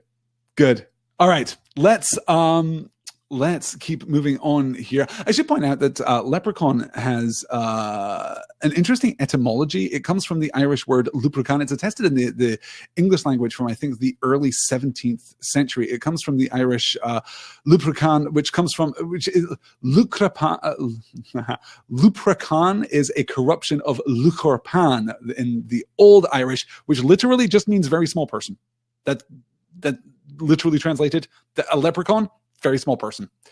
Because I guess back then you didn't have to worry about copyright and trademark. You didn't have to come up with new, proper nouns for your supernatural creatures. Okay, this I think, yes, I know. Jenna says, yes, Alistair, we have 5 minutes left, and you should lecture us on the etymology of the leprechaun. Yes, I should. That's what we do here, Jenna. That's if not for this, then why are we all here? Let's maybe make this the last slide tonight, because we're going to, at this point, we're going to move into some very complex discussions about Chapter 9 of the Dark Mark. So I think probably what we'll do is we'll do this slide, then I'll take some questions. I see I have some questions here in the open chat. So let's finish up the Quidditch World Cup, and then we'll just be one chapter behind, and that's okay. We can schedule some extra weeks for Goblet of Fire at the end if we need to.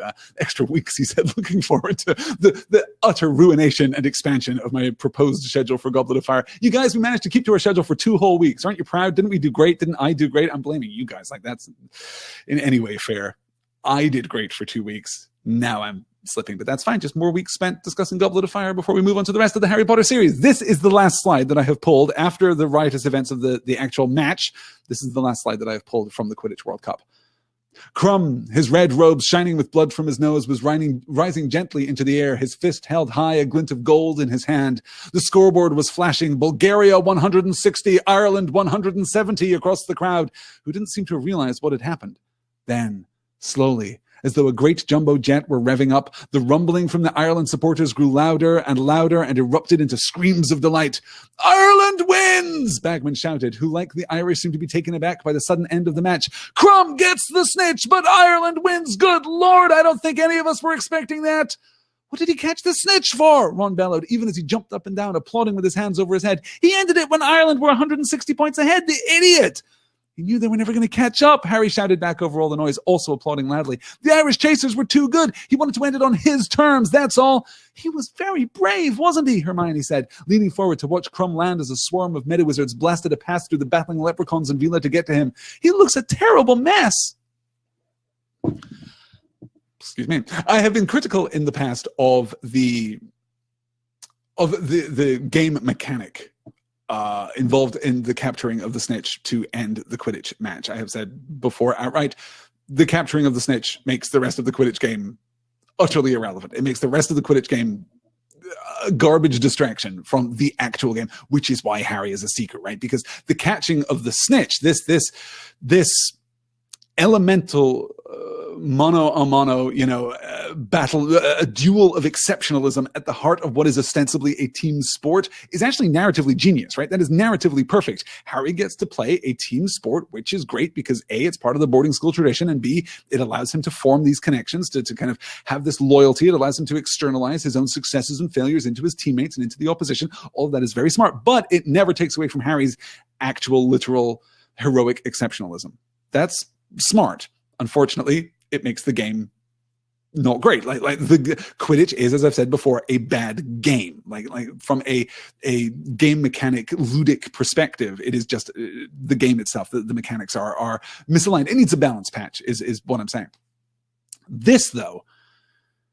This is the logical conclusion of many a Quidditch game, I am sure. It's not a logical conclusion that we've seen before. It's not something that has been presented to us in the context of Hogwarts Quidditch, but so many Quidditch games must end like this. And what we're seeing here is Crumb rejecting the rest of his team. Crumb embodying exactly that kind of exceptionalism that we've associated with Harry Potter to date, the kind of exceptionalism for which Harry Potter has recently been criticized and will be, in the context of this book, criticized again, not least of all by Ron Weasley, for goodness sake. This exceptionalism is striking and is strident. Crumb decides on his own that his team is not going to win. His team is not, he's not going to give them a chance. He's not going to allow them to continue to compete against the Irish team. No, he wants the win. And it's not a team win, but it is a personal win. He wants to end the match on his own terms, as Harry says. And isn't it striking that Ron does not understand this? Ron, the good-hearted Hufflepuff, cannot understand someone putting their own exceptionalism above the good of their team, or not even the good of their team. Let's not, pretend that the Bulgarian team actually had a shot, but putting their own exceptionalism above their team unity, their team loyalty, to borrow that very important Hufflepuffian word. Ron can't understand it. Ron, what is he doing? The Irish were ahead. What does he think he's playing at? Doesn't matter. Harry understands. He wanted to end the game on his own terms. He understood he couldn't win. He wanted to end the game on his own terms. Also, of course, very significant foreshadowing for some, I was going to say philosophical conflicts that Harry will be ensnared in later in the story, but that's less true, I think, than moral conflicts that Harry will be ensnared in. Moments of futility and frustration and loss and temptation that Harry will face in the many, many pages left in the rest of the Harry Potter series. That is our concluding note here for the end of the Quidditch World Cup. I really like the way that it ends, and of course performs its narrative function too, right? It introduces Victor Crumb. We now know who he is in a way that isn't just externally introductive, right? We don't just get exposition about who Victor Crumb is. We get to see Victor Crumb literally through the lens of our favorite seeker. We get to see Victor Crumb from the perspective of, I suppose, the only perspective we've ever had in a Quidditch match, right? From the perspective of Harry. That is an important introduction that is going to be all the more critical as we move forward. Yeah. Okay, let me see. Let me catch up here. Yes, Ravenpuff Cat says, I love that Harry relates to Crumb so well and can see his own struggle with fame and an out-of-body experience. Absolutely right. Yes, absolutely right. Good. It Don't Connect says, what are the Quidditch rules about ties? Do they have overtime? I don't know. Presumably they would just tie, right? The catching of the snitch would just result. I don't know. I'm sure it's codified somewhere in Pottermore, right? I'm sure someone somewhere has written, the actual playbook for Quidditch, and I'm sure the real world version of the sport has its own means of resolving ties. But yes, I don't know. This is one of the problems with Quidditch, you guys, but it's just fine. It's just fine. Okay. Yeah. C-Star says, oh, that the Bulgarians made it to the World Cup if they were so much worse than the Irish. I was thinking about that this time too. I wonder to what degree, because we get a moment of connection between Harry and the Irish team, right? When they first come out in the field and is using his fumbled that word, omninoculars to look at them, and he's seeing the word firebolt on their brooms, and we're drawing the connection back, when the firebolt was introduced. That's an international standard broom, that is. I'm wondering if we're drawing a connection there with the Irish and just the superiority of their tech, I suppose, even more than the superiority of their skill, but we just don't get enough information about that. Yes. As far as we're concerned, this is Crumb versus the world, and in his way, Crumb wins. Not an outright victory, not a legal victory, but in a sense, he wins the moral victory, right? And that's what's most important right now. Okay, let's conclude there then. I think that's going to do it for our slides tonight. Let me cancel these. Let me cancel this and come hang out with you for just a few minutes and answer some questions. Thank you all so much for joining me. As I say, we'll push into chapter 9 next week. We'll cover chapter 9, 10, and 11 next week. We'll just push the whole schedule by a week, which means that the slide that I now have to announce for the end of the session is actually inaccurate. So let me say right now, for those of you who drop out before the Q&A, next week, chapters 9, 10, and 11 we'll cover. That will be The Dark Mark, Mayhem at the Ministry, and Aboard the Hogwarts Express. That will take place at 3 p.m. Eastern, 2 p.m. Central next week, January 23rd, 2018, an afternoon session next week. I hope you will all be able to join me. With all of that said, let's get into our question bucket here and see what we have. Joseph asking a somewhat off-topic question here, but a very good one nonetheless. When are you finally going to get with the times and establish a Point North cryptocurrency and solve all fundraising issues once and for all? The Galleon, the Story Coin, the Silmaril, the Faramir coin. Silmarils is very good, actually, isn't it? Gosh, is there not a cryptocurrency somewhere on the internet called the Silmaril? I can't, the Sil coin or something. I don't know. If you guys aren't familiar, cryptocurrencies are traded artificial currencies. Okay, I'm going to get into the horrible economics here that I don't even really understand, but we're talking about Bitcoin. We're talking about all of these emergent cryptocurrencies that are taking place, which are dependent upon the ability of one's computer to process huge amounts of information and extract a kind of digital value from an amorphous mineable mass of numbers. that is pretty much the limits of my understanding. In fact, not today. There may come a day, Joseph, when we define the Point North coin. I should say, I mentioned the Point North Media Forum just a little while ago in the context of the Death of the Author discussion. There's another discussion going on over on the Point North Media Forum right now, which is, what do you guys call yourselves? What do we call ourselves? What are the people who hang out on the Point North Forum, specifically the people who come to the live shows, the people who listen to the podcasts? What is like a label or a name that you guys can adopt as a little tribal token, a little tribal badge, I suppose? I have no idea. I am very bad at this stuff. The best example the best suggestion that I could come up with is that because in the Tolkien tradition, the men and women of the North, the Dunedain, are the Rangers, and, Point North Media, I figure you guys can call yourselves Rangers, which is cool if lacking in whimsicality, lacking in, really anything of value or note. This is why I stepped back from that whole conversation. Yes, good. Oh, Art says I should hand out Point North money, kind of like the Schrute bucks from The Office. That's exactly it, right? That's exactly what I should do. Yes, good. Good. Oh, Nikki is correcting me on cryptocurrency. Nikki, you are clearly smarter than I am. That is only the mining of cryptocurrency, says Nikki. There's more to it than that. You can think of it being more like stocks. Yes, certainly. Once the cryptocurrency is mined, then it becomes a tradable commodity with a fluid market value. So it is more like holding stocks. It is more like or like holding any kind of asset, I suppose, with a fluid tradable value. Yes, that's absolutely true. Yes, good. Okay, it's an odd and unexpected. An odd and unexpected diversion here. Leo Bill asks, to get back to Harry Potter, so why is the tent so familiar to Mrs. Figg's place? Is there some significance to this?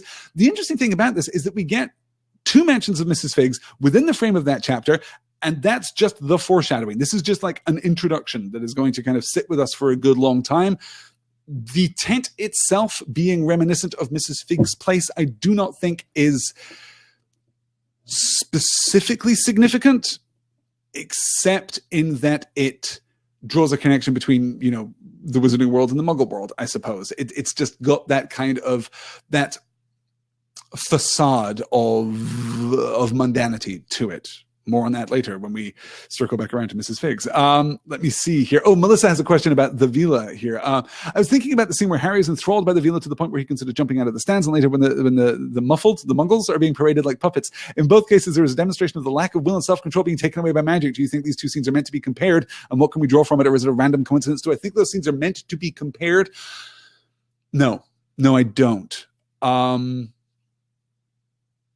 don't read a significant weight in the depiction of Harry and Ron's ensorcelment by the Vela, such that I would be inclined to draw a kind of to infer an intentionality there on the part of the narrative. Now, the fact that I don't think that we are meant to compare them does not mean that we ought not to compare them. Like, we should absolutely compare them, because, Melissa, you're absolutely right. They're both speaking to the removal of one's individual agency through the means of magic. And this is not the first time that we've had this conversation, right? This goes back to, well, the utter domination of Professor Quirrell in the context of the Philosopher's Stone, the influence of Tom Riddle's diary over Ginny Weasley in Chamber of Secrets. I mean, we're repeatedly coming back to ideas of agency and lost agency. Even arguably in Chamber of Secrets, the very notion of Gilderoy Lockhart's reckless, use of the Obliviate spell, right? His ability to, God, not even that, not even the Obliviate spell, not even his magical means of manipulating the people around him,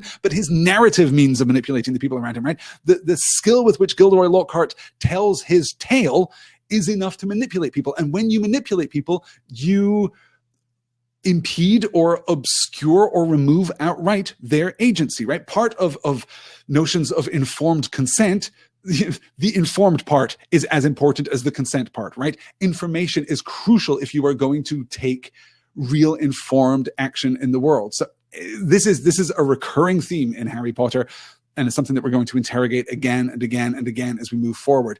Moments when characters take action based on all the information are few and far between, but always very special, very important when they crop up.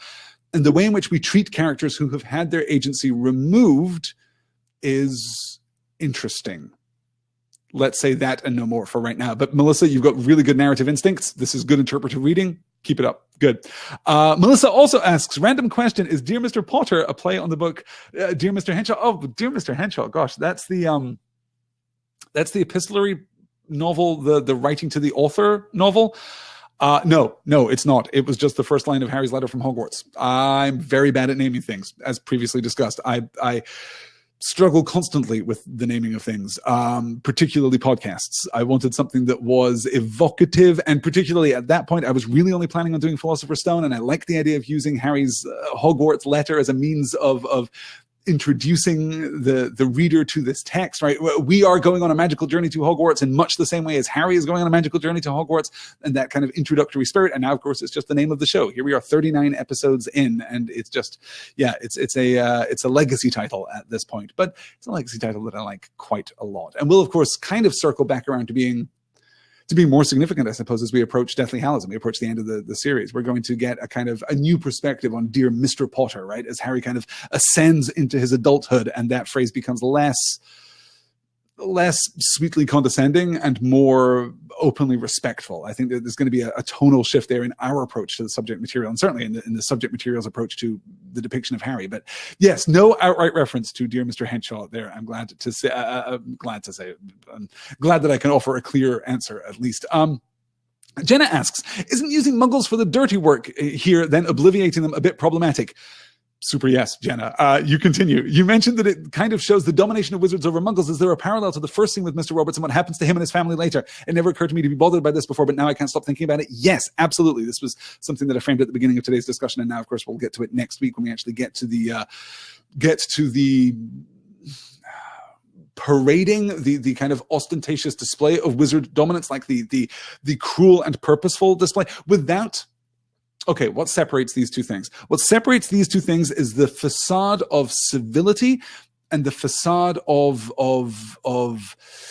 bureaucracy, I suppose, right? Yes, we are intruding into a poor, innocent muggle man's life and obliviating him 10 times a day in order to keep this utterly ludicrous secret. And I'm never sure, like, why are we obliviating him 10 times a day? Why can't we just obliviate him? If this has to be done, why not just obliviate him at the end of the period? Why not just be like, well, okay, firstly, Mr. Roberts, we'd like to sit down and tell you that there are wizards. Also, centaurs, Vela, leprechauns, very complicated, very cool. We'll say, here's your 3-hour orientation. I have a whiteboard. I can tell you a few things about the wizarding world. Here, by the way, is a large sack of money. We've got muggle money. So there you are. This is going to compensate you for your time. Isn't the world amazing? You can have these magical trinkets. It's all going to be great. And then, very quietly, at the end of this whole process, we're going to obliviate you then. What is the good that is being done in the preservation of the facade? What is the good that is being done in the preservation of the masquerade here? And I think that there is no good. We are performatively protecting the muggles at this point in a way that isn't actually substantial, in a way that isn't actually anchored in a deep philosophy or in any kind of decent or reasonable interaction between the wizard community and the muggle community. And this, of course, is going to be, has been already explicit and will continue to be explicit as we move into the subsequent books in the series, right? Particularly, I guess, Order of the Phoenix. The relationship between the wizarding world and the muggle world is enormously problematic, has been, by inference, enormously problematic all along. Since the Wizarding War, it has been, like, at least the end of the Wizarding War, I suppose. Since basically, Harry's encounter with He Who Shall Not Be Named, it's been bad.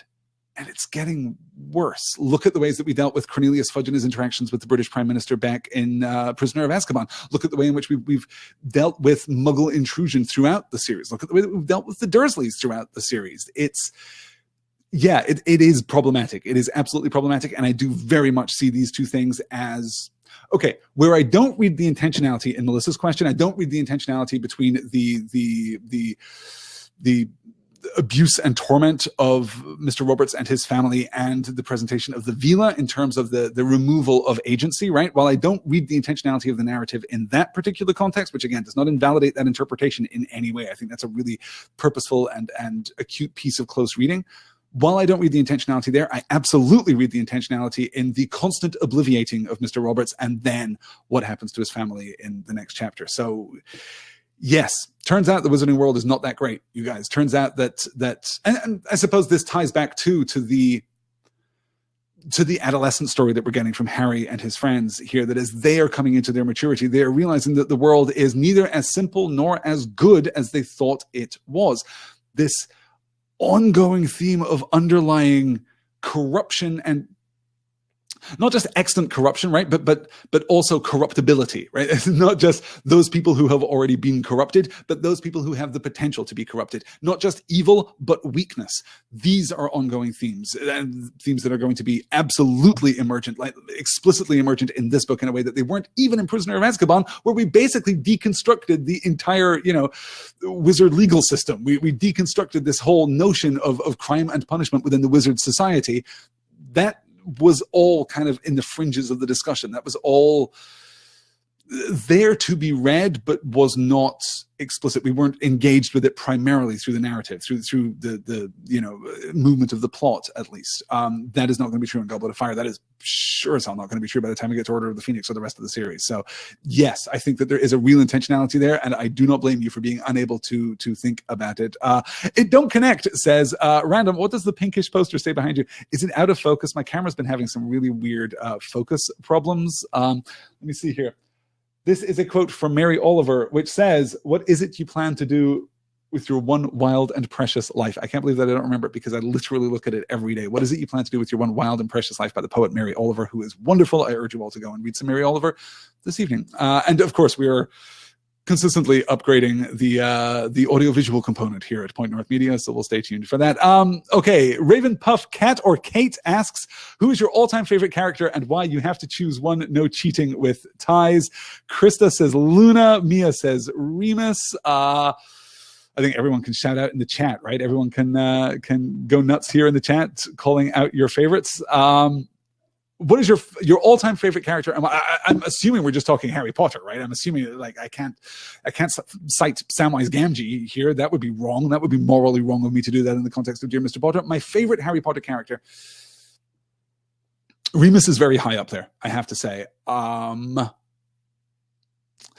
suppose I'm always interested in that delta between my favorite character and the character who is, I think, least appreciated, which is why I go to bat for characters like Ginny Weasley, who I really like, and characters like Fleur Delacour, who I really like. Characters like Tonks. I really like Tonks, you guys. I can't wait to have the opportunity to talk about Tonks, but we're not there yet.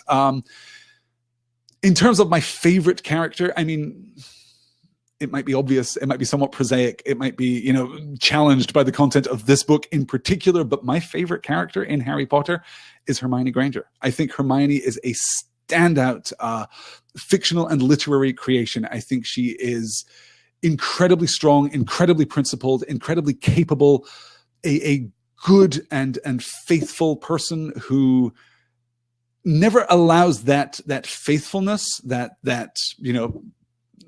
non-Ravenclaw loyalty that she displays, never allows that to occlude or impede her own character. I think Hermione has, maybe of all the characters in this entire series, besides Minerva McGonagall and maybe Albus Dumbledore to a certain extent, I think that Hermione has the greatest sense of herself, and for that, if nothing else, absolutely earns my undying respect and devotion. Okay, let me give a quick run through here. Raven says Hagrid. Lily says Hermione. Becca says Hermione. Seastar says Luna. Hermione and Lupin, says Angela. Oh, that's two. You're not allowed to pull two. That seems that seems unfair. So Cinderella says Luna. Luna is also pretty great, by the way. Angela says Hermione. Heroes and Bard says Hermione. Jamie says Hermione. Okay, so we're doing pretty good. Caleb says Patricia Arquette, because Caleb will not be constrained by our petty rules. Caleb will not play by the rules of any game that he does not agree with. That's perfect. Yes, good. Elizabeth says Lupin. Yeah, Remus maybe, or Potter, says Art. Remus says Mitchell. Yeah, good. Oh, Angela also loves Tonks. That's great. I'm glad. Oh, and Raven Puffcat says, I dressed as Tonks for Cursed Child Midnight and dyed my brown hair bright pink. It was the greatest night of my life. Well, clearly head on over to pointnorthmedia.com/forum. Pics or it didn't happen, I guess, is where we are with that. Yes, a lot of Luna, a lot of Sirius, a lot of Lupin, a lot of Hermione. I'm very happy to see and Angela calling out Faramir. Yes, Faramir. Good. Okay, let me see here. Done answering there. And Mitchell asking one last question to conclude. Non-Potter, but it wasn't covered on the Week in Point North. Is The Last Jedi on the back burner for now? Last Jedi is not on the back burner for now. My Story in Star Wars episode on The Last Jedi is on the frontest burner. It is on the fiercest burner. You guys, I have some things to say about The Last Jedi. I have, gosh, a lot to say about The Last Jedi. This is neither the time nor the place, but stick around this week for The Last Jedi Story in Star Wars. Absolutely not on the back burner. I am fierce with the need to talk about that movie. The mostly very, very good, and the rest, which I'll also discuss in the context of the Story in Star Wars episode on The Last Jedi, coming soon to a podcatcher near you. If you haven't yet caught up with Story in Star Wars, head on over to pointnorthmedia.com, where you can find all of those episodes discussing all the movies, in fact. And there's a live commentary track, and there's some Q&A stuff in there. It's a pretty good series. I'm kind of proud of that series. So that will do it for our discussion tonight. Thanks, everyone, for coming out. Yep, good. That worked. Just got a weird error from my question box here in the Crowdcast, but everything seems to be working just fine. Thank you all so much for being here. Thank you all so much for discussing the 2 chapters out of the 3 that we plan to discuss. I apologize for my my ongoing struggle with my schedule. It's just going to be, this is the great battle of my life. This is the great battle of my professional career here. Is not against the text. It's not against technology. It's just against my own schedule and my desire to say everything that there is to be said on every single topic that crosses my path. Thank you so much for indulging me. I will talk to you all again next week. So next week, chapters 9, 10, and 11 at 3 p.m. Eastern, 2 p.m. Central next Tuesday, which is, let me call up that date just to confirm it, January the 23rd, next Tuesday afternoon. I hope you will all be able to join me then. I will talk to you all again soon. Until then, take care. Stay warm across most of this benighted country right now. And mischief managed. I'll see you next week.